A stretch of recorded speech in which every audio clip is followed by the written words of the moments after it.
On the afternoon of Monday the 3rd of April 1995, Paul Harrigan sat in a Phillip Street office as his brother Mark told an assembly of ARL power brokers and moneymen about the gargantuan offer the Knights captain had just received to sign with Super League. An agitated John Quayle asked for 5 minutes, and with him out of the room followed Phil Gould, Bob Fulton, James Packer, and Channel 9 executive David Leckie. As Harrigan waited in stunned silence, the implications of this life-changing morning sinking in, through the muffled discussions next door, 2 words rang out loudly. He's vital. The next 3 days would prove those words to be more accurate than anyone in that room could have known. This is Chief Drives the Bus, the 11th chapter in the Rugby League Digest's in-depth investigation of the Super League War.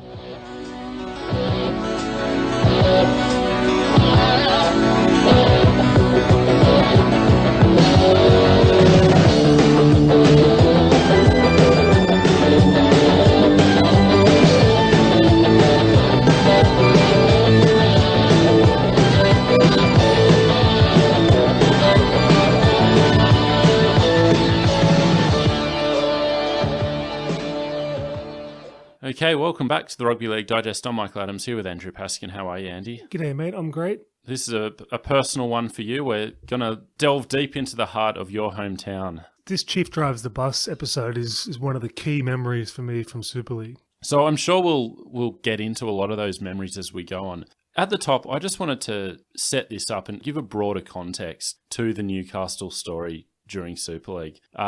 I don't think it's a spoiler to say that Newcastle were key to the ARL's fight back, became a big part of the story for the next 3 years, capped off with that incredible grand final win. But it's always been one of those hack pub statements, if Newcastle went to Super League, it would have been game over for the ARL.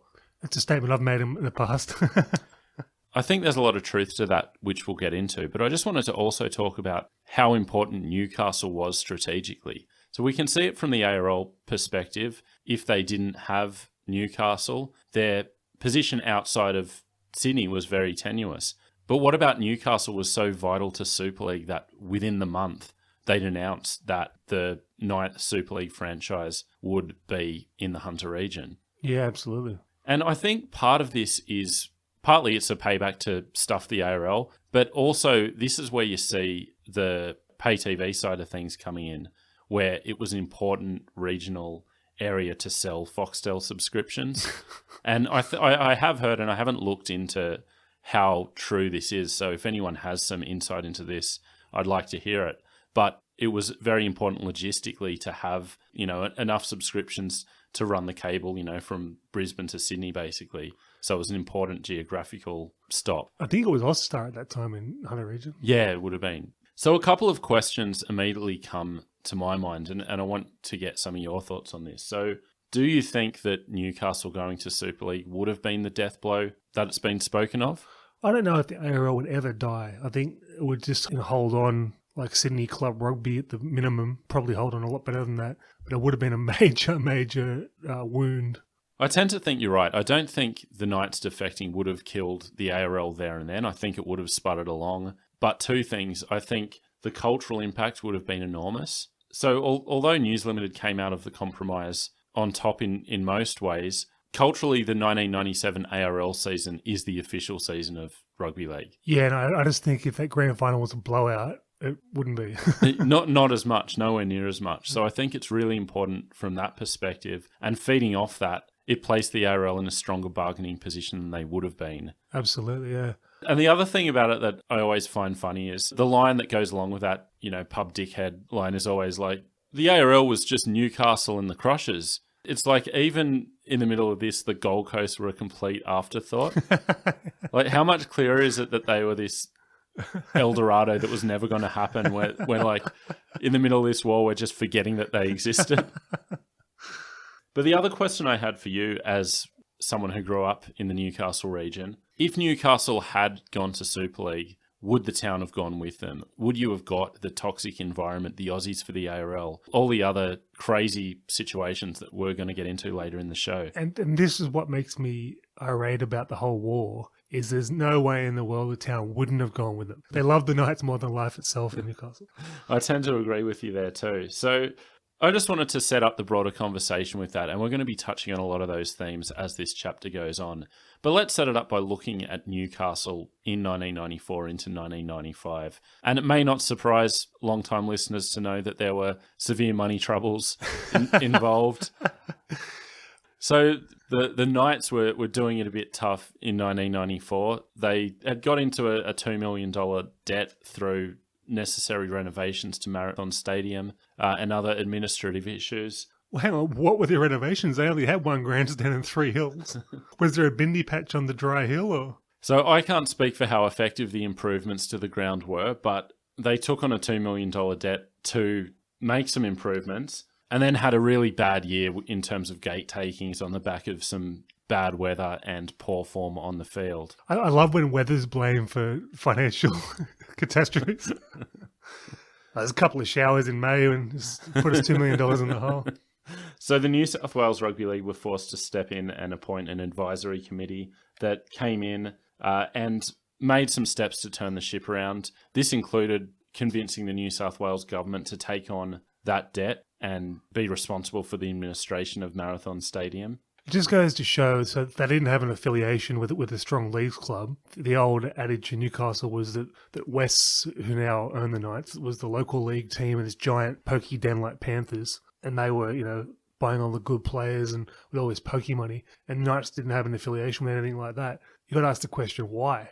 I'm happy they didn't, just for moral standpoint. But I mean, every other club in the comp's got a big league club. So what were they thinking? It's a funny one, isn't it? But we saw that at the start when we did our Origin of the Broncos episode and talked about the Knights. That was something they trumpeted at the time, that we weren't going to be funded by pokies. And now look 6 years in, so plenty more Newcastle West talk as the episode goes on as well. So that advisory committee had made some of the right moves and put them in a much stronger position at the end of 1994, to the point that Neil Cadigan in the Rugby League Week reported that the Knights started the season $2 million in debt without a major sponsor or even a chief executive. Now they are in the top 5 for the first time this season. They have real prospects of landing a major sponsor. That's a worry when a first grade team having prospects of landing a major sponsor is considered a win. A one-team town in a rugby league heartland has prospects. So for these reasons, they were a prime candidate for Super League. So not only were they in desperate need of some money and some clout and backing, but there was that ingrained bitterness and a feeling that the ARL or New South Wales Rugby League hadn't looked after them like they might have. And that goes back to the same they look after Sydney first kind of mentality. Yeah, but so what's the beef that they didn't look after them? In what ways? Well, I guess the thing is that they sent in an advisory committee and told them how to run the place, but didn't actually contribute, didn't bail them out. But So they're angry that their incompetence wasn't paid for. Is that that's where it comes down. I feel more sorry for the ARL with every episode. It's like they're not hiding to nothing. Like they're supposed to be impartial, but then they're supposed to step in and pay for their debts, and what are they supposed to do? So in the late stages of 1994 into 1995, it was spoken about not at the same level as Brisbane and Canberra, but almost, that it was just commonly assumed that Newcastle were on the radar of Super League and might well go. So they were one of the last teams to sign that ARL loyalty agreement, one of the first to sign a confidentiality agreement with News Limited. So there was definitely fire to the smoke and a real sense that they were going to go. I think the only issue with Newcastle going wouldn't be like loyalty to the ARL. It's more our aversion to change up there. Like in that era, they would test products in Newcastle, as I stated before, because if you can get over in Newcastle, it's going to get over in the whole of Australia. Yeah. So I think it's a risk still for them to go just based on that. And on top of that, it was built into their constitution where if they were to leave the ARL, they needed a 75% vote by the members to play in a different competition. Getting anyone to vote yes to a referendum in Newcastle's quite difficult. But with the players, that might have been achievable. Yeah, well, if Chief come out and said, we got to vote yes, everyone would have done it. But just a side note, I love administrators within the ARL's inability to get past their personal grievances and see the importance of Newcastle in the middle of this war.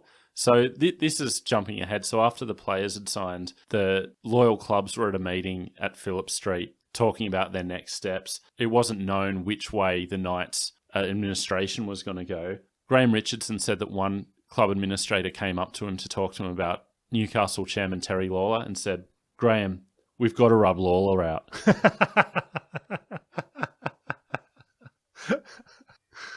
So back to the... It's just so funny. In the midst of World War One, you're in the trenches and you're trying to like stab one of your own guys in the back. Mate, Corporal Johnston, he's... So you'd think with all of this, with there being some ingrained bitterness within the Knights administration, both sides keenly aware of the importance of Newcastle, someone would have clued the Knights players in or given them some direction or a heads up or anything. But of course that didn't happen.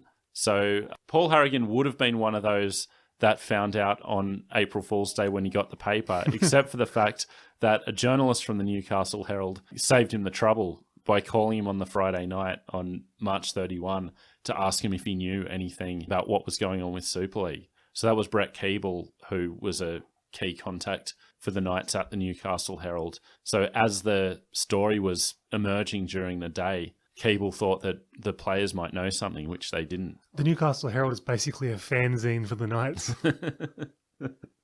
But I love the way Paul Harrigan paints the picture in his book. He said, "The last day of March still had that late summer feel and smell, and I was looking forward to getting home for a shower." Like, all he's missing was, Merrill Bainbridge was blasting out of car radios across the country. A little show called Man Oh Man was teaching us all to love again. Man, oh man, what a classic.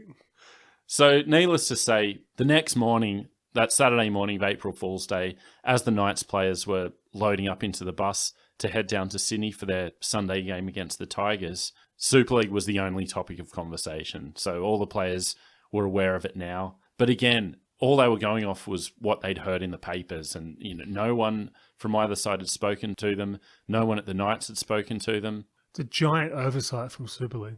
And so that Saturday night, it turned into chaos at their Parramatta Travelodge hotel, with the players in their rooms and Super League operatives calling them, pretending to be journalists, doing all they could to get through to the players, to the point where football manager Robert Finch eventually told the hotel to divert all calls to him, and, greeted with panicked players like Matthew Johns and Andrew Johns knocking on his door saying, "We're going to miss out. They're telling us we've got to get down to the city and sign now." He said, "Just relax, think about the game tomorrow. If there's going to be a Super League, they'll want you, so just forget about it for tonight." Easy for Finchy to say. So let's talk about it now. This is absolute madness. That it was obvious Newcastle were important. We could see that in everything that Super League did after they missed out on the Knights. They knew that they had a pretty good team of players as well as being an important strategic team. They're sending Malcolm Node's toothbrush in a taxi for an impromptu trip to Perth, yet they can't send anyone down the road to Parramatta Travelodge to have someone there to sign them up. It's insane. They can't tell the Knights executives who they've been talking to, it's on, we're going to get it done. I wonder if they thought that they were just basically a shoo-in or something. The only thing I can think of is that their plan was to get out of Sydney. So you could see that all the places they were hitting, the Sharks in Perth, the Raiders in Townsville, Brisbane in Brisbane. So I think the idea was to get them on the Monday, which goes back to the idea that they were still thinking that the secret wouldn't get out. Well, we've been through this in earlier episodes. Have someone going to each club that you want on the same day at the same time. Like a catastrophic error. Yeah. So the Knights made short work of Balmain on that Sunday arvo, winning 46-12, and headed back up the road to Newcastle. Their new coach, Mal Reilly, said that there'd be a meeting once they got back to Marathon where they would discuss everything going on with Super League. At that meeting, their CEO, Brad Mellon, addressed the players and said the Knights would support whatever decision the players wanted to make, which again, some direction, some instruction, some idea that this is where we're leaning, or Super League are going to be speaking to you, so, hold on and wait for them. Like, there just seemed to be no instruction for them. Crazy. If you were put in this position yourself, when everyone else is signing these triple contracts, wouldn't you be a bit antsy? Yeah. Like... And so with this environment, Paul Harrigan got home and about 10:30 at night got a phone call from Phil Gould, which started the ARL's fight back. So Phil Gould said, "We want you, don't sign with Super League, we're going to look after you," and made an arrangement with Harrigan that he would come down to Sydney in the morning to speak to the ARL. So he had a 9 o'clock meeting lined up with the ARL at Phillip Street. Once he'd made that arrangement, he called up Robert Finch to let him know what was happening. And he said that Finch seemed a little off-put by what he was saying, and he'd get Brad Mellon to give him a call. And Harrigan said that Mellon was even more agitated about it, and at this point has finally said, "Don't do anything until you talk to Super League." And it seems that Mellon has also called up Malcolm Note at Super League to advise what was happening. Is there a more rugby league name than Brad Mellon? Yeah. Love it. And then after that, our old friend David Smith called Paul Harrigan to say, "There's an offer for you waiting at Super League. Come and see us before you go to the ARL so we can talk." So that arrangement was made, and Harrigan went to bed knowing that there was a big day in store for him tomorrow. It's just such great timing to be the best prop in the country at that time. Yeah. In that year when the money comes out. And to not only be the best prop, but to be the best prop and the captain of a team that was as vital as... just right place, right time. But also with a brain behind him. And I not only speak of his own brain, but his brother's brain. So his brother, Mark, was his representative. So he came down to Sydney with him. And you could tell right away, once they got into that Super League meeting, that it made sense why Super League tried to avoid players having representation. So I just love this quote from Mark Harrigan. "We were never really intimidated by them because the situation was unique. I knew Paul was a vital part of their strategy and much more than just a pawn in the game. I was pretty confident that we were in a position of strength." Absolutely. Imagine if all the other players realised the position of strength they were in. Well, poor old Jason Croker had Laurie Daly representing him. And Paul said that having his brother there was a real calming influence for him, that he said, "I couldn't help but think about all the times he talked me through the build-up to some of my biggest games. He had eased me through the pre-game nerves before, and this was no different." Sound like really close brothers. Yeah. And so with that, with a big Super League offer, Harrigan could relax because he knew that one way or the other, he was going to be looked after and everything was going to work out okay for him. So he headed down to the ARL to have the meeting that I talked about in the opening monologue. And again, right away, it shows you the value of having people like Bob Fulton and Phil Gould in the room. He said, "Seeing Bozo and Gus there was comforting and encouraging. They'd been my representative coaches for New South Wales and Australia since 1992, and were men I'd always been able to trust. Knowing they were there on the front line, fighting to save the ARL from annihilation, immediately put me at ease." We can just say straight off the bat, episode 1 of this, without Bozo and Gus, there's no ARL. No. Yeah, without any doubt. So any questions about the payments they received, I think they deserved it. I think they deserve more. Well, I think they've both got out of the whole situation pretty well, monetarily and otherwise. Need to give David Smith a few props for organising the Super League meeting before ARL, because at least he bumped the price up. Yeah. I mentioned in that monologue that John Quayle was agitated, and that was because of the extent of that Super League offer. I just picture Quayle permanently agitated. But it wasn't just about football. So one of the big things that Mark Harrigan was talking about was being looked after football. And obviously he'd just been to Super League, so he'd heard their spiel about their concerns about player welfare and all the things they were going to do for players off the field. So they came into that ARL meeting with the same mindset. And who happens to be in the room? David Leckie, Channel 9 boss. So Paul Harrigan had already done some work with Channel 9. I mean, the Channel 9 sweetener contract started way back then. Amazing. So just think, if he hadn't signed with the ARL, there'd be no That's Gold. I'll never, ever diss the fact that Channel 9 saves Joey from going to Union, because that's one of the greatest things in the history of the game. But it's just funny that it started back in 95. Yeah. And the other concern, besides the money, which with the Channel 9 sweetener got past the Super League offer, beyond being looked after he finished playing football, was, is there going to be any football to play? Is there going to be a competition? So Harrigan smart. This is a question that no one thought to ask apart from the Harrigans. So Harrigan smartly said, "Who else has signed?" To which they answered, "Brad Fittler." So the smarts of him to ask that, the balls of him to sign up for the ARL knowing that that was all they had. Yeah. But again, we're showing the Rashomon nature of this story, where in Freddie's version of events, he was there with Tim Brasher, so at least Tim Brasher was also signed up. Yeah, but they might have just said Freddie. Yeah, they might have just said Freddie. Maybe Brasher hasn't, dotted the I's and crossed the T's on the contract. But I like to think that Brad Fittler's Tim Brasher is like a Tyler Durden-style figure. Ask him for another $100,000. Let's go get drunk in Drummoyne. If we find out that didn't happen, it's in Freddie's mind, I will love it. So at that point, Harrigan didn't decide what he was going to do. He was going to go back to Newcastle and think about it. But he did have two very firm offers in place. The ARL one included a signing bonus of not signing bonus, a loyalty agreement of $650,000. Very loyal. I'll be loyal for that. So there are a lot of pertinent reasons to stay loyal, but I also actually do think that Chief's sentiment is genuine when he says something like this. The one lifeboat I kept swimming back to in my mind's sea of confusion was that if it wasn't for the ARL, I'd never have achieved everything I had in the game. Every goal I'd accomplished from playing sub-junior footy with Valentine through to representing Newcastle, New South Wales and Australia was made possible by the ARL.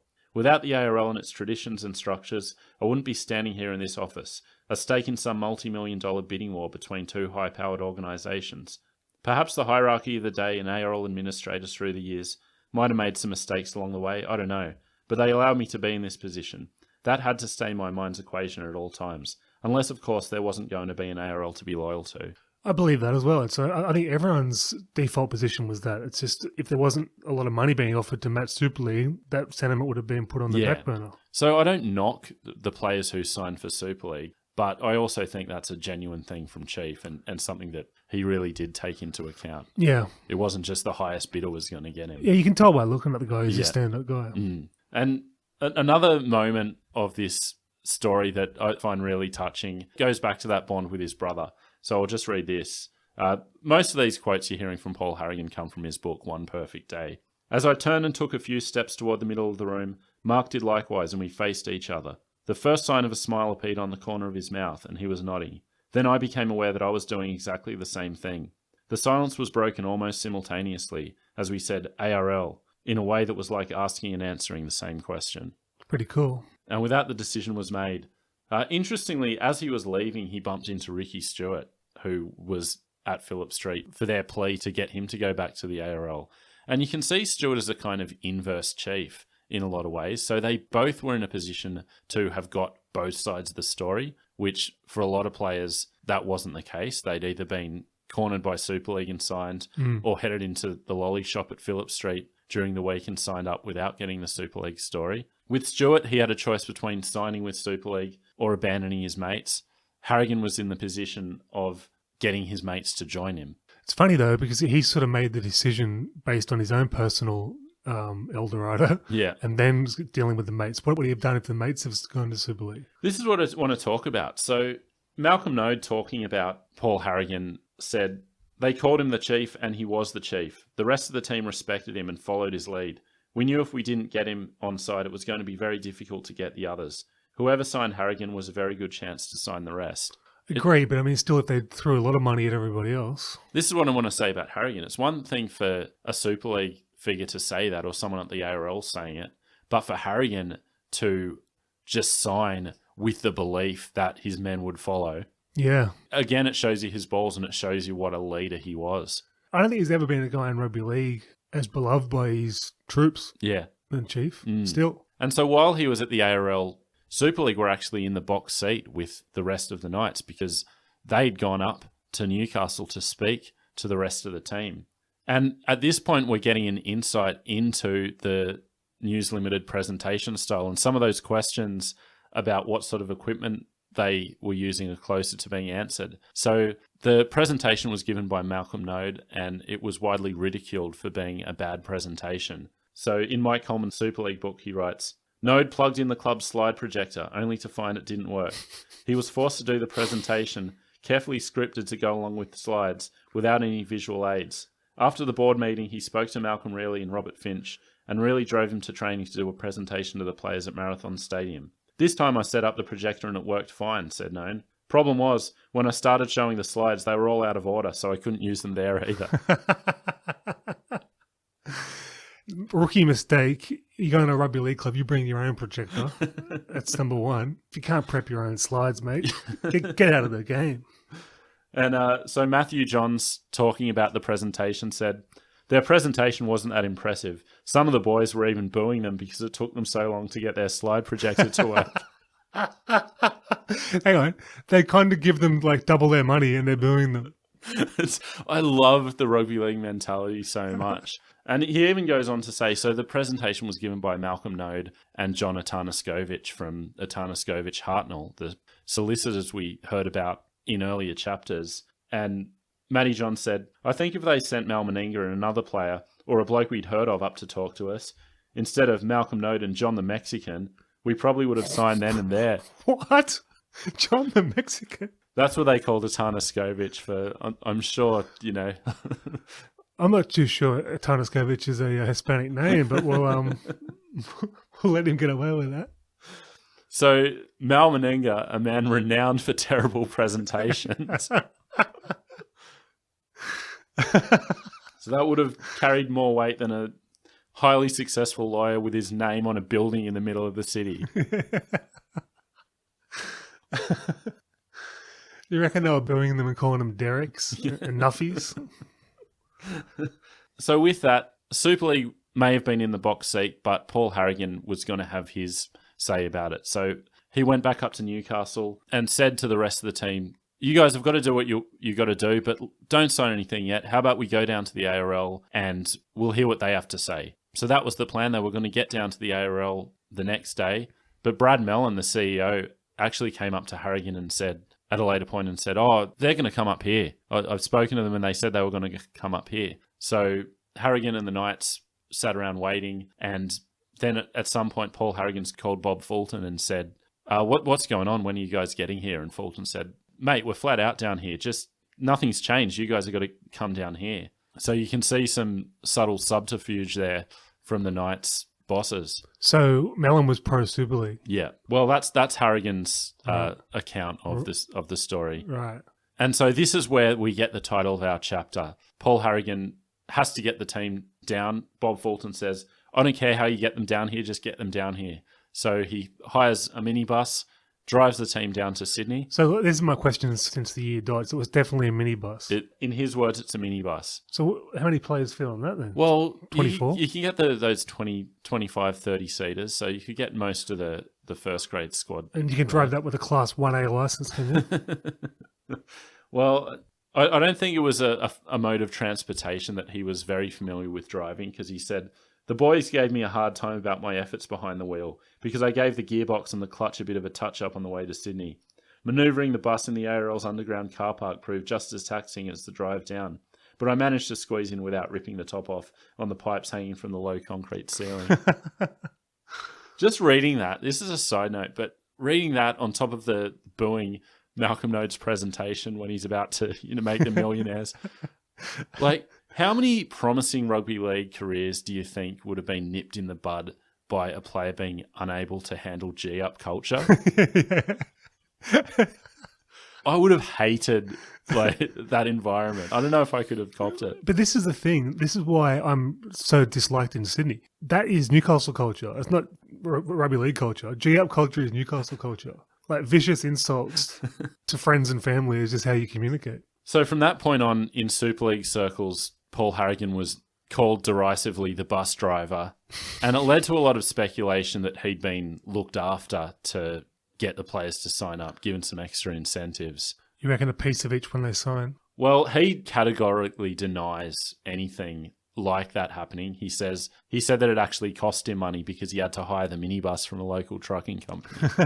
I think that's something the ARL could have reimbursed him for. Oh, definitely. $220, whatever it cost. But it was reimbursed enough at the start with the loyalty bonus. Yeah. I mean, come on. And then at the end of the year, when he played the World Cup and was made captain for a game against South Africa, that was viewed by some also as a kind of, a sweetener to say, thanks for all you did. Well deserved though as well. Yeah. So the Knights headed down and got the same spiel that they'd given Paul Harrigan. They didn't sign then and there. They were given time to think about it. So the team headed back to Newcastle, and on Thursday night, Phil Gould came up to deliver an oration and hopefully sign them all up. At the same time, Malcolm Node was also waiting to sign up any players who wanted to jump ship. Taking calls from the projection repairer. And at this point, we should also talk about Phil Gould's ability to deliver a rousing speech, which, for all we bag him out, I even miss his pre-Origin monologues, you know? He's definitely an inspiring coach and figure. He's clearly one of those guys who knows exactly what to say to a type of people to get them to lift. Yeah. And it was the exact same thing in this situation. So he addressed them on the Thursday night, and in Andrew Johns' words, Gus, the master orator, gave one of his great inspirational talks. Matty and I were sitting together, and the whole time it felt like he was staring at us, like he was talking to us directly. He was talking about the tradition of the game and this sort of stuff. It was impressive. Time and time again, we've seen the impact of having non-footballers address these blokes. Yeah. On top of the inspirational stuff and the selling the ARL's cause, he got another one up on them by addressing Brad Mellon directly and saying, what do you have to say to the players, Brad? You know, what does the board think? What are you guys going to do? And gave Mellon the chance to play his hand, but again, he didn't say anything and said that it was up to the players. And Phil Gould took the ball and ran with it, saying, there you are, fellas. The chief executive of your club says it's up to you. His skills in manipulation are scary. Yeah. Gould. But that might have all been for none if they weren't able to front up with comparable offers. And Newcastle, a team with one international, Paul Harrigan, ended up costing the ARL more than $8 million to sign, which was $1 million more than they spent on any other team. Bloody hell. Worth it, though. Yeah. So they did, for the most part, sign up. We're going to talk a bit about some of those exceptions later in the episode. And one of my favourite moments was when Andrew Johns went in and decided to sign for a deal that made him the sixth highest player in the ARL. Player at that point who hadn't played any rep footy, was 2 years into a career. One and a bit. Well, yeah, exactly. 1 and a bit years into his career. He said that after signing, Gus looked him in the eye and said, I've coached a lot of young guys with so much potential and they sign big money contracts and can't live up to it. They get caught up with it all. I eyeballed him and said, you just wait to see us go. Just give you chills, doesn't it? I know. That wasn't a gamble, though. From anyone who saw his first year, just went, this guy's going to be straight after. Also, what gave me chills was when the deal was done, they were driving back to Sydney. This was about 1:30 in the morning. Phil Gould decided to give John Quayle a call to let him know the news. And John Quayle replied, that's tremendous news. You could just feel the weight lifting to get that kind of phone call. But interestingly enough, the trip he made up to Newcastle, he did with Steve Gillis and Wayne Beavis. So all that talk from Super League about them being too close to the ARL, well, there's probably something to it. Yeah, absolutely.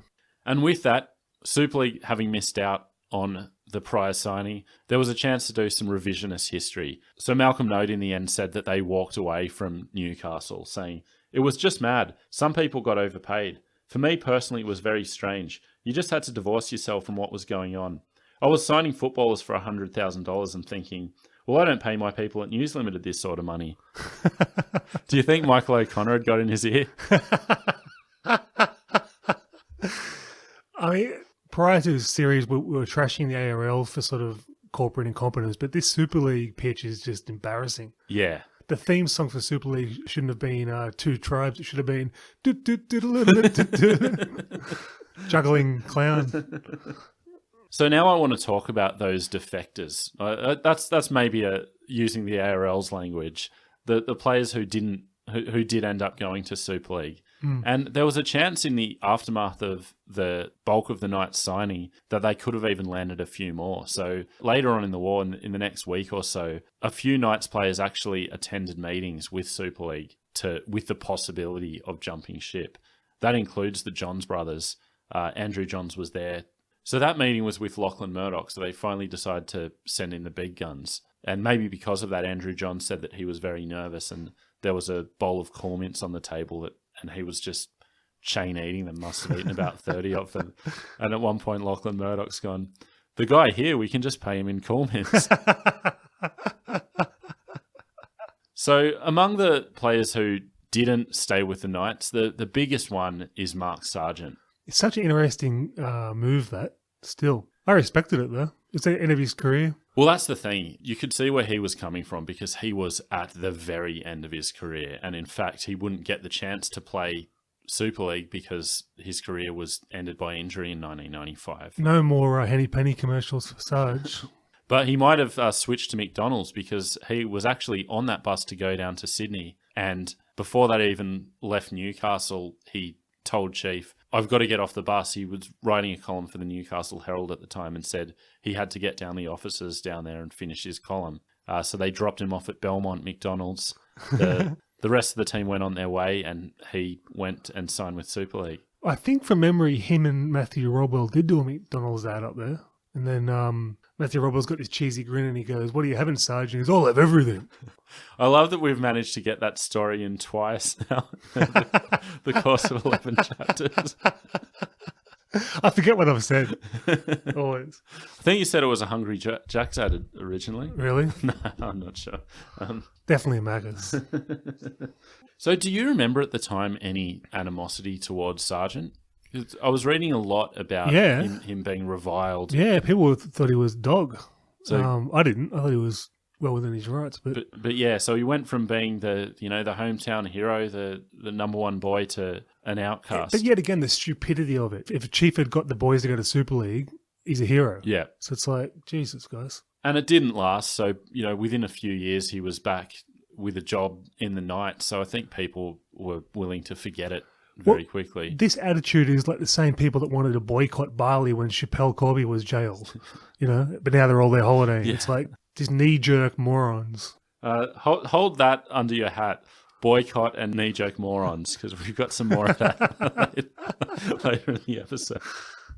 And the other big story with Mark Sargent in this whole era was, of course, the feud with Mal Reilly.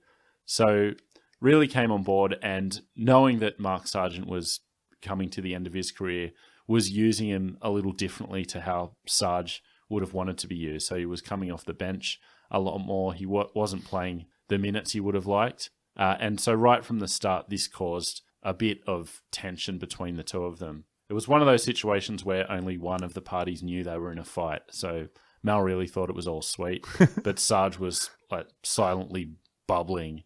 And so you think that probably played a part in him signing with Super League as well. Yeah, for sure. I'm really happy he got his payday, though. Yeah. Such luck to be just almost retiring and not retired. So the next year after he retired, Sargent told the media that, as far as my relationships with the Newcastle players are concerned, there have been no problems. I guess the only problem was the working relationship with Mal Reilly became a little bit tense after I made my decision. And that led to the famous incident in 1997, which I'm going to read Mal Reilly's version of it from his book, Reilly. After the North Sydney game in September 97, the match that earned us a place in the grand final, I bumped into Mark in the Cricketers Hotel, where we'd stopped for a celebratory drink. Hello, Sarge, I said, and offered him my hand. He refused to shake it, so I just told him to piss off, and that I'd be about any time he cared to make an issue of it. I was fuming. It had been a wonderfully successful day, and I didn't need this. My blood was boiling, and as you may have gathered, there's an element of latent aggression in me that can boil to the surface at times like this. I stood there eyeballing him from across the room. Then Sarge headed towards the men's room and beckoned me to follow. I didn't need asking twice. I just threw my coat off and followed him in. Some of the players had seen what was going on and followed me in. Eventually, apart from some angry words, nothing eventuated, and I'm glad it didn't. Oh, Jesus Christ. How hard is he? I assume you meant the Cricketers Arms Hotel. Yeah. Popular Knights pub. Yeah. But good Lord, I mean, the coach fighting the prop, I mean, it's unbelievable. And this latent aggression, getting so mad just because he wouldn't shake his hand. But still, that's quite disrespectful. It is. From Sarge. I don't think Mal Reilly's ever taken the high road. I think he's a low road type guy. Sort it out with your fists. So we should note, we're going to talk about Reilly a bit more, but we should just note the other players that went to Super League from the Knights. So you had Robbie McCormack, Paul Marquette, Brad Godden, a few others. But what they did really well was getting some of the best of the junior talent with Brett Kamali, Robbie Ross. Scott Hill. Yeah, Scott Hill, exactly. That's why I thought Super League really fell down. If they got the star players, which you needed, and got all the juniors on big money, all the up-and-comers, they could have starved the ARL out of the whole thing.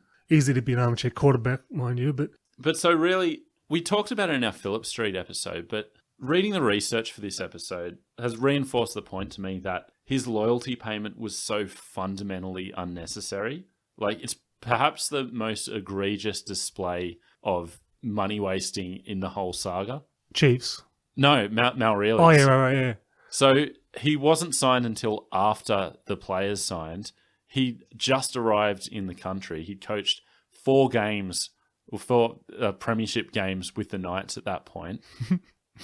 Like, why was he such a prize? Yeah. Like, if he didn't have the relationship with Bozo and Arco, is he getting that money? I don't know. I suppose I would have given him something just to keep the continuity of the club. But I mean, all that money that he got, probably unnecessary. Yeah, and I mean, he did have an offer on the table from Super League that he may well have gone to. But his options for Super League were, once the Knights signed, were to either be the Hunter Mariners coach, which probably puts Graham Murray in Adelaide. But he wasn't a revered coach then. No. In Australia. Yeah. Until 97. But the fact that there was a substantial offer from Super League means that if he did sign, he would have got a job, and I'd say the Mariners would have been the most likely one. Yeah. But has there ever been, beyond that money, has there ever been a better match for coach and city than Mal Reilly and Newcastle? No, he's still revered. So I'll read this quote from his book. As I learned on my arrival in Newcastle late in 1994, the city had a rugby league tradition which stretched back into the mists of time. Newcastle Club was formed as soon as rugby league began in Australia. But born again in fresh, new garb in 1988, the Knights had been trying for the last decade to win the premiership. A city whose winter religion was the game of rugby league willed them to do it. Now, with a football coach born 18,000 kilometres away, but in a mining community that was not so very different, they stood on the brink. I've had this theory on Novocastrians, right? It's almost, I've been to Manchester and up north in England. The mentality of the people is exactly the same, right? This sort of suspicious, think everyone's trying to get one over you, chip on your shoulder type attitude, miserable. But we live in the sunshine with beautiful beaches, which makes us even worse because they live in the north of England. You're supposed to be like that. Yeah. So, like, we're worse than them. Like just sitting out on the waves off Merriweather Beach, just glowering. Yeah. So he stays with the ARL, and I love how willing he was to get into the fight, like falling out with Knights administrators who ended up jumping ship. You know, he said, so Robert Finch eventually left the job as football manager of the Knights to take up the same role with Super League. And after forming a close friendship early on, Reilly said, the whole situation led to a rift between Robert Finch and me. It's like, you've known him for 4 weeks. He screams loyalty though, Mal. And this fight became public at times when Wally Lewis faxed some comments into a Channel 7 sports show suggesting that Reilly had made approaches to Super League and then gone to ARL to get a better offer. Really took exception, but he wanted to clarify some things about it. So I'll just read this report from the Rugby League Week. Despite their public brawl on Channel 7 last Sunday, Rugby League icons Wally Lewis and Malcolm Reilly hold no hard feelings toward each other. Reilly said last Tuesday that by telling Lewis in a fax to get stuffed, he said he was referring only to one isolated issue. I don't mean get stuffed in general, just get stuffed over this particular issue, in which he was wrong. Did you say fax? Yeah. So while he's sitting at home with his fax getting beep, beep, beep, beep, beep, get stuffed. What's more rugby league than that? So we've teased it out, so we should get into the Knights administration at this point. So John Rebo's quote was that the administration were in it up to their eyeballs. They'd had a lot of discussions. They'd given every indication that they were supportive of Super League, which just makes everything about it just that more staggering. Why didn't they say to Super League, if you don't get Chief, we're stuffed? Yeah. Like, they should have known that anyway, but even if they didn't know it, these administrators should have been pushing it. And from the Knights' perspective, when all of the other key teams were at least keeping key players in the loop, at least had the coach on board, were taking these steps, the Knights seemed to just be willing to let them all find out on April Fool's Day. And literally. Yeah. The Knights were the only people that found out then. And so after the Knights signed, as they were drinking their champagne, which Andrew John said it was the first time he tasted it in his life and it tasted awful in his opinion, one of the Knights administrators came up to Matthew Johns and said, "Congratulations, I hope you're happy. You've just fucked the club." Did they name names? No, they didn't. But I mean, we're going to mention 3 or 4 names in this segment, and so you could take your pick out of those. So you had all the key Knights administrators were keen on Super League. So Terry Lawler, the chairman, expressed support on multiple occasions for Super League. He ended up staying at the Knights, which probably explains why he was gone, within a year or so. Chief Executive Brad Mellon ended up jumping ship and taking on the CEO role at the Western Reds. Robert Finch, the football manager, as we said, had the same role at the Hunter Mariners. Neil Cadigan, the journalist who at that point was the Knights marketing manager, took up a similar role with Super League. I can remember reading that and going, Neil Cadigan, wow, from Rugby League Week? Yeah, I know. It's incredible. And Keith Onslow, who was a big guy in the Knights development sphere, he took up the same role with the Mariners. So when you think about that, that's most of the key figures at the club gone.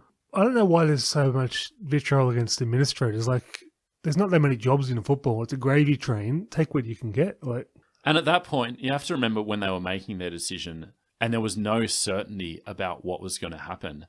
And on April 1, it looked like Super League was going to be the only game in town. So that sentiment about the Knights players screwing over the club by staying loyal, even though they balls it up, so it's their own fault, you can understand their mentality and where they're coming from. So who screwed up the club when they were $2 million in the red? So I think Robert Finch sums up this sentiment quite well. It was easy for others to pass judgment, but it was an incredibly emotional, confusing time. Everyone had to make a decision which way to go with little time to think. The players, the coach, it was the same with us. We all knew we were going from one of the top clubs with an enormous following in its best ever season to the unknown, but we saw something there. It wasn't a decision we took lightly. At the same time, there was still a lot of indecision and a lack of confidence within the Knights. The vibes were they were still worried about their future. Talk about the Knights when they signed with the ARL was, we're playing in the pub comp. The other thing you have to remember is that they were 7 years old. They didn't have this, historic association with the league. Yeah. But, it's funny. The feeling was that it's been there forever, though. Yeah. Even in 92, it felt like if you go to Newcastle, you get a tough game, mate. They put in, Yeah. So with that, with the Knights administration gone, but the Knights club and players staying loyal, Super League were in a bind. As we said, by the end of the month, they'd announced that they were going to have a Hunter franchise regardless.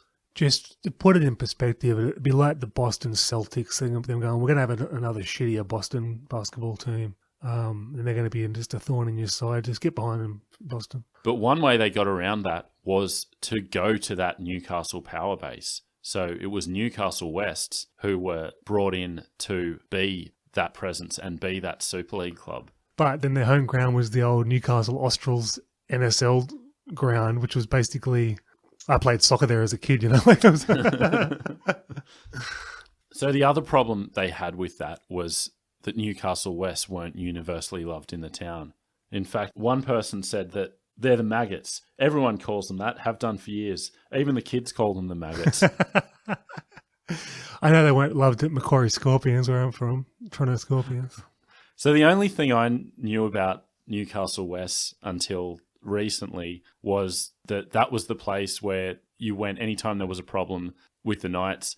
The fans would congregate outside Newcastle West protesting whether it's what was happening with Super League, whether Matthew Johns wasn't getting signed. Let's all get down Newcastle West with our signs. Is that when Gary Johns told them they should burn in hell? I think so, yeah. And it's so funny, it's come full circle. Now West are the...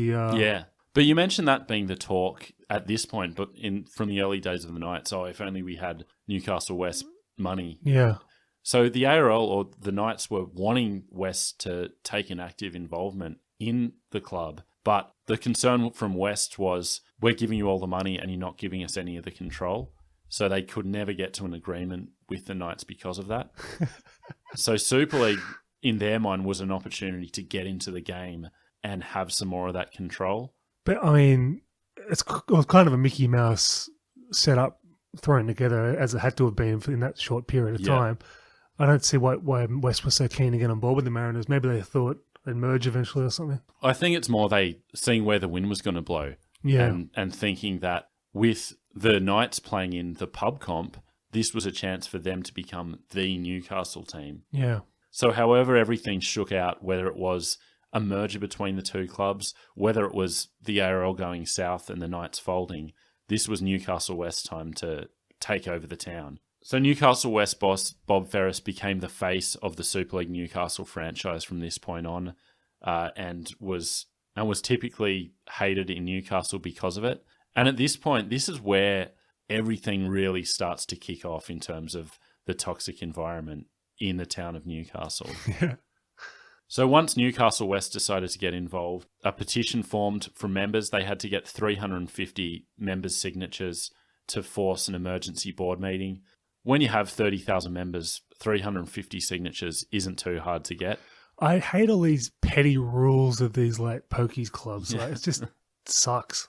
So with that, they had the numbers for an emergency board meeting, to which 5,000 members turned up. They had to take it to the Oval across the road. Just as a side note, the pettiness of licensed club culture, Newcastle Workers Club was like they had a disco called the world's biggest disco on Saturday nights, right? And you'd go there, and as late as 97, you'd pay $2 entry, right? But the bouncers were the biggest dickheads in the world. Yeah. Just unbelievably bad, arrogant bouncers. Yeah. And people would walk up in like a Ocean of Earth shirt or something, would have a logo on it, and they'd go, "No logos, mate. You got to have a collared shirt or no logos," right? But you could take the shirt off and turn it inside out and wear that in, as long as there was no logos showing. So blokes taking their shirts off on the street, turning them inside out. Totally fine. That's the culture of the licensed clubs in that period. Yeah. You can even get in thongs these days. That's how much they're desperate for any traffic. Yeah.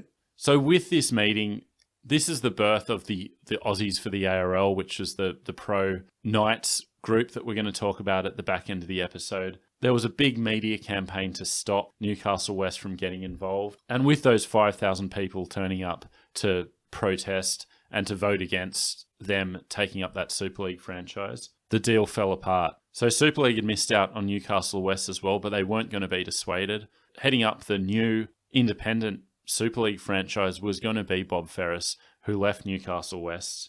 And in his account, "It was one of the most difficult decisions I've ever made in my life. I really didn't know how difficult it would be. I felt I just couldn't turn my back on Super League. I believed if I did, it would have been the end of Super League and the Hunter. Plus, I'd been the one who hired all the staff. I couldn't walk away from them. It would have been like deserting them." And who was that they were going to be deserting? The Hunter Mariners. So they were announced on July 27 at a gala season launch featuring the might of John Bertrand and Kay Cotty. What is it with the choice of celebrity for rugby league functions? Like, it's on brand with the Mariners theme, but it goes back to what we were talking about. Like, could you name a yacht captain now? And could you have named one since John Bertrand and Kay Cotty? Yeah. Like, they tried to force Jessica Watson on us a few years ago, but I don't think the public was buying it. But Kay Cotty, like, she was massive in 88. Oh, yeah. What do you think of the name Mariners? Well, does it reflect the Newcastle history? I must say, I'd imagine it would be. We've got a harbour, but I never thought of us as Mariners. But I mean, it sounded all right. I didn't like it at the time, but it was okay. And also calling them Hunter, like when I think of Hunter, I think more inland. I don't necessarily think of Newcastle straight away. So I think there's a disconnect between Hunter and Mariners. Agreed. Well, the ground was quite inland-ish. You know, it's not the sea. So, and we're not going to spend much time on the Mariners tonight because that's a separate chapter at some point. But just a couple of things on the way they were put together. Firstly was the coach, which, as we talked about, ended up being Graham Murray. At one point, it was Peter Louis, so he'd been offered the job before Murray got it. I think Peter Louis would have done a fine job as well, but Mariners really lucked out with Murray. Yeah. Beautiful signing. And they managed to put together a pretty good squad It was first an year. unreal squad. We had all these great up-and-comers and some old hardheads. I really got behind them. And it formed the basis of Melbourne. So John Carlaw was a young player. So let's talk about that movement, the Aussies for the ARL, the campaign to secure the Knights and to crush anything Super League in the Newcastle region. Does that mean that you can't be pro-Knights if you're from some other ethnicity? This is like what I wanted to start with, this Aussies for the ARL. Like, you just automatically get some weird vibes with that. Heading it up was Barbara Davis, who was the longtime manager of Belmont City Centre, a thriving shopping centre in the district. I actually tried to get to the bottom of Barbara Davis, what her go is, political persuasions, other campaigns she might have been a part of. She did end up having a brief period on the Knights board. All I could really find beyond that was hates hoodies. So she banned hoodies from the Belmont City Centre thanks to some antisocial behaviour from some young hoodlums. What, you mean like sloppy joes with a hood? Yes. All right. The very same. I thought you meant like hoodlums. So the Aussies for the ARL launched a sustained campaign against all things Super League, jamming the Have Your Say lines at the Newcastle Herald, boycotting businesses who had anything to do with Boycotting. And this went as far as going to the council for any minor thing that the Super League wanted to get going. At one point, the Mojo advertising agency were handling the Hunter Mariners account, and they sent a letter to a council committee asking about the flagpoles that ran down the main street with the idea of putting some Mariners flags up. So someone at that committee meeting leaked it to the Newcastle Herald that Super League wanted to buy the flagpoles to hang Mariners banners. The next night, Barbara Davis was on the news saying that if those Mariner flags were flying, thousands of ARL supporters would boycott shops and businesses in the area. So council took a vote, voted to let them hang the flags anyway, but at that point Super League decided they weren't interested anymore and moved on. So much of that toxicity seemed to be Mariners based. But from your perspective, do you remember most of the vitriol being Mariners or just Super League in general? Definitely Super League in general, but there was specific vitriol directed at the Mariners because they were, Well, I guess the local representative of everything that was Super League. So, like, blokes that got the golf course or blokes at school or in the pub or whatever would be spouting off how Super League are awful, but they'd specifically hate the Mariners with a passion. So at one point a story came up that at Newcastle West, a mural of Johnny Raper, who finished his career there in the early 70s, which hung on the wall, was removed from the club's foyer and thrown in a skip bin. That was eventually proved unfounded, but not before Barbara Davis said that she'd be consulting her solicitor about it. You're the legal minds of this operation. What are the legalities of throwing out a mural of Johnny Raper? Well, maybe there's a grounds for trespass to mural. I don't know. But regardless, there doesn't seem to be anything to that story. The mural ended the war unscathed. There's a big culture, obviously the culture of Newcastle was mining and steelworks, right? Big union town. This has got all the hallmarks of a union organiser, Yeah. And this is considered one of Graham Richardson's great victories. And having all those union connections, he was actually up there a lot and getting people on side. So John Rebo actually said that was an advantage the ARL had, that they had those connections. No one loves an obstinate strike more than a Novocastrian. But it pretty quickly got very, very ugly, particularly in relation to the Mariners, with Bob Ferris regularly receiving death threats and his staff being abused. So he said, "I got phone calls, shocking stuff. They went as far as threatening murder. My second in charge at the club has young children. He had to get an unlisted number because of the obscene calls. We considered getting counselling for the girls on the switch because of the calls they were getting, the language and threats." Bloody hell. It's just sickening. Yeah. Just small-minded bloody idiots. The funny thing is, though, the Mariners' office was on the main drag of Broadmeadow, right near Knights Stadium. Oh, yeah. So, like, you drive past on the way to Newcastle through Broadmeadow and there'd be, like, a smash window the Mariners' office. And then, of course, the big fight was over the stadium with the Terry Lawler at the Knights denying the Mariners the opportunity to play at Marathon Stadium. I'll tell you what, if that had happened, I reckon there would have been violence. If they'd have played there. Yeah. Yeah, like you can really see some 80s English soccer style. Yeah. And from that point, the Aussies for the ARL seized every opportunity to scupper any other stadium they might have played at. So at one point, the Newcastle Sports Ground was going to be used. Well, that would have been worse than Austral Stadium. It wouldn't have been because it was going to involve extensive refurbishment. So it would have been brought up to standard that News Limited was going to fund completely. But then the Aussies for the ARL stepped in and launched a campaign to ban Super League from the ground. That campaign worked because it became a big political issue, so Super League dropped out and looked elsewhere. That's where they turned to the Newcastle Breakers Soccer Stadium, or Topper Stadium. Topper, that's right. As it's also known. I remember that now. So when that news hit the papers, Barbara Davis and the Aussies for the ARL headed to the streets, headed to the ground to voice their protest. They told the soccer officials that on behalf of the Aussies for the ARL, they declared that they would never attend another Breakers game. Well, that'd make 99% of Newcastle as well. So in Mike Coleman's Super League book, he says, as they had never been seen at a match, club officials were unmoved. It'd be like, I'm never attending local badminton again. So I've got a closing quote about the environment of Newcastle at the time, but do you have anything else to say about it before we do move on? It's bringing back a lot of bad memories because I was, or still am, a contrarian type personality. At school, I was baiting a lot of people, wearing my Mariners polo around that I got in my Mariners focus group, and graffitiing Super League signs on the back of the chair, just really annoying people. So I was in the thick of the hatred. But as a 15-year-old wearing that to like Toronto Golf Club or Morisset Golf Club to play my local junior comps, and men giving me the death eye and saying, "What are you wearing that bullshit for?" and stuff like that. Crazy. But you often mention that it's very emblematic of Newcastle as a whole, and I think Robert Finch summed it up well. So I'm just going to read this. It was like the people of Newcastle closed ranks. You have to hand it to them. It's a credit to them the way they stuck together. But I'm not sure too many knew what they were sticking together for. Not too many stopped to look at all the great things Super League could have given the area. That sums it up perfectly. It's like we're sticking together and we're going to join this angry mob. What's it for again?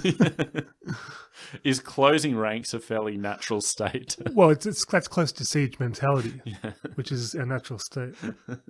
So the Mariners were up against it from the start as a result of all this. The PR campaign took its toll. Despite their best efforts to get on the front foot, they had a 24-hour roster set up that if any time there was a need to visit a sick kid, players were on hand.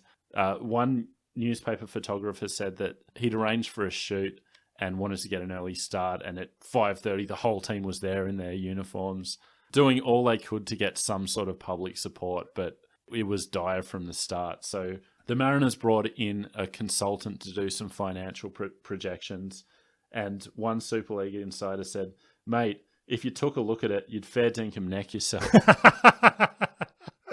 I mean, you want to talk about pushing shit uphill? Yeah. This is like the ultimate. So when do they have any crowds at all? There was so much against them, even to the point that when they launched their season in February of 1996, they had lunches and dinners planned and this extravaganza where they were going to launch the season. They had supplements to go in the Newcastle Herald. The team was going to be presented. All this great stuff was going on. Justice Burchett's decision denying the right of Super League to start came down days before that opening, which they decided to hold anyway. Mike Coleman paints a compelling picture of what an event it was going to be. So I'll read this.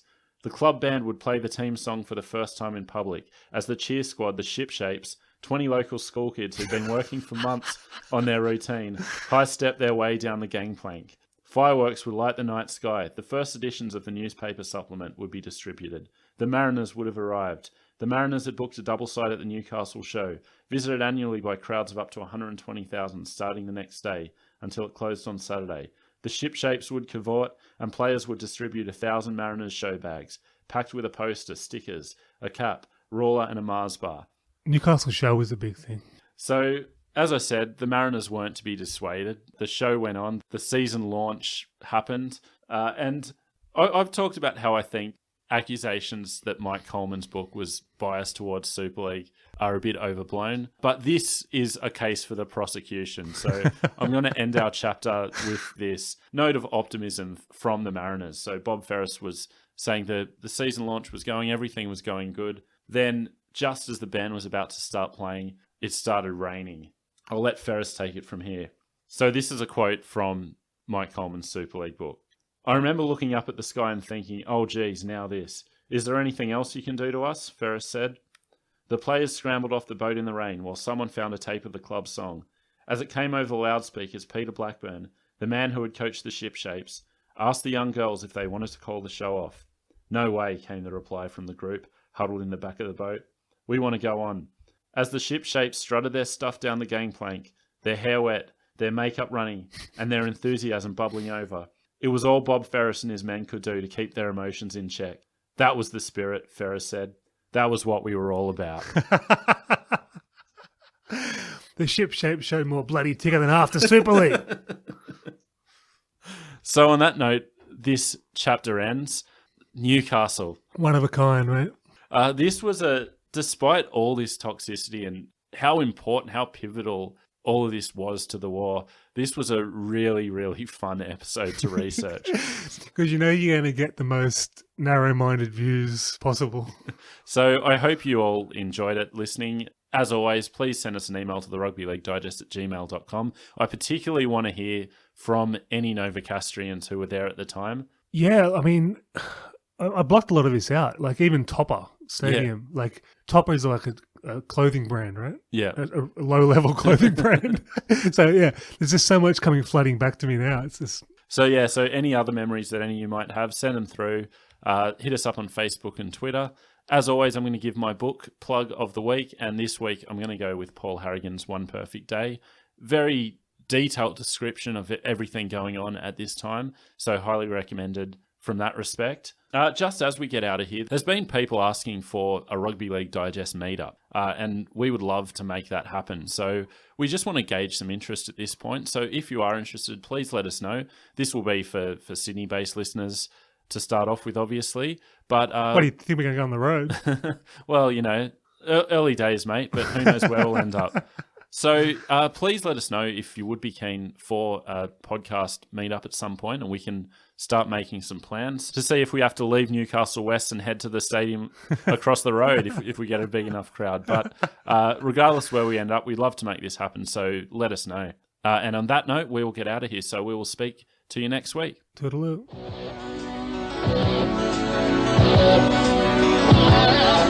Thank you.